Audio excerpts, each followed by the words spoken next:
ကဲအားလုံးပဲမင်္ဂလာပါတူဒီကိုမေမေ YouTube channel ကနေအားလုံးကိုကြိုဆိုလိုက်ပါရဗျာကဲအားလုံးပဲနော်ဝင်လာမြတ်လက်မလေးနှိပ်ပြီးတော့ subscribe နဲ့တဲ့လူသစ်တွေကိုမတွေအားလုံး subscribe လေးနှိပ်ပြီးတော့နော်ရှယ်မှုရှယ်မြန်မာလေးနဲ့အပေးဝင်ရင်ပြီးတော့ဒါမှလည်းအများမြင့်အများတွေ့အများပေါင်းမှာဖြစ်ပါရဲ့နော်ကဲ31ရက်နေ့တနေ့ကုန်စာနဲ့30ရက်နေ့ကနေပြီး4ရက်နေ့အထိအထူးတပတ်စာမွေးကနန်းနော်ဗုဒ္ဓဘူးမကျော်မွေးကနန်းဘူးမကျော်မွေးကနန်းကိုဝင်သာယူသွားနော်ဒီဘက်ထဲမှာဒူရီကပိတ်လာဖွင့်လာမသိပေမဲ့ဒါပေမဲ့နော်ဖွင့်တဲ့အချိန်ကြောင့်လည်းမိတ်ဆွေတွေထိုးယူလို့ရအောင်ကျွန်တော်ဘက်ကဒါပုံမှန်လွှတ်ပေးနေကြအတိုင်းပဲလွှတ်ပေးနေရဖြစ်ပါတယ်နော်ထိုးလို့ရတော့လေထိုးပေါ့နော်ဗုဒ္ဓဘူးမကျော်ဒါဒူရီတနေ့နေ့ကနေပြီးတောက်ကြနေစီဒူရီဖွင့်နေဆိုလို့ရှိရင်လည်းဒါဗုဒ္ဓဘူးမကျော်ပုံမှန်ထွက်နေကြကနန်းပဲနော်31ရက်နေ့တနေ့လာနေတနေ့ကုန်စားအတွက်လည်းဝင်လာယူသွားနော်ကဲအားလုံးပဲနော်လမ်းမလေးနှိပ်ပြီးတော့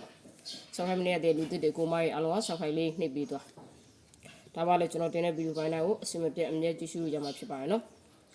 ကဲ30ရက်နေ့ကနေပြီးတော့4ရက်နေ့အထိအထူးတစ်ပတ်စာမွေးကနန်းကတော့931နှစ်အခွေအပူပါနော်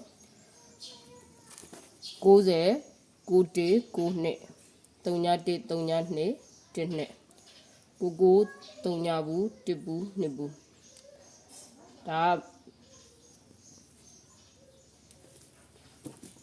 ဟူးမကြုံမွေးကနန်းနော်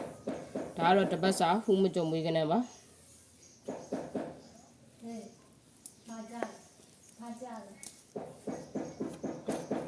ဟူးမကြုံတပတ်စာမွေးကနန်းကတော့93တနှစ်အခွေပူးပါ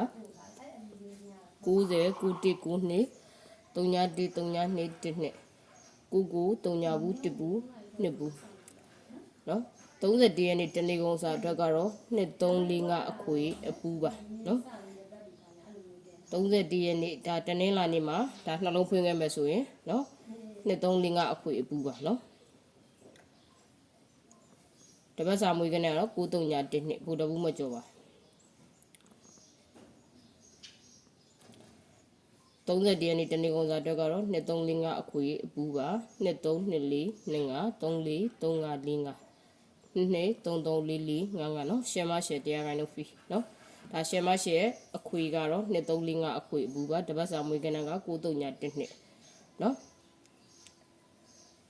ကျွန်တော်မွေးကနန်းပေးနေကြနော်အပတ်တိုင်းမွေးကနန်းပေးနေကြကိုလိုက်ပြီးထိုးတဲ့သူတွေကတော့ရမယ်ဗျာမထိုးရင်တော့မရကြဘူးနော်များတော့အဖြစ်တနေ့ကနေမနေ့မထွက်ညနေပဲထွက်တာများတယ်ဗျာနော်စောစောကြိုထွက်တာများတယ်ဒီဘက်လည်းကျွန်တော်စောစောကြိုထွက်လို့ရအောင်ကျွန်တော်တေချာလှုပ်ဆောင်ပေးထားရနော်ကဲအားလုံးပဲလမလေးနှိပ်ပြီးသားနော် subscribe မနေရတဲ့လူတစ်တွေကိုမရီအားလုံးက subscribe လေးနှိပ်ပြီးသားနော်ကျွန်တော်ကြည့်ရှုအားပေးတဲ့တယောက်ချင်းစီတိုင်းကိုလည်းအထူးပဲကျေးဇူးတင်ပါတယ်ကျွန်တော်မိတ်ဆွေတွေအားလုံးပဲတနေ့လာဖွင့်နေမှာငွေလက်ပြန်ပေါ်များကြပါစေအားလုံးပဲငွေဝင်ကြပါစေအားလုံးပဲလက်ပြီးတော့နေလို့ပိုင်ဆိုင်ကြပါစေလို့ဆုမကောင်းတောင်းဝင်နေကျွန်တော်ရဲ့ live လေးကိုဒီမှာပဲအဆုံးသတ်လိုက်ပါရဗျာ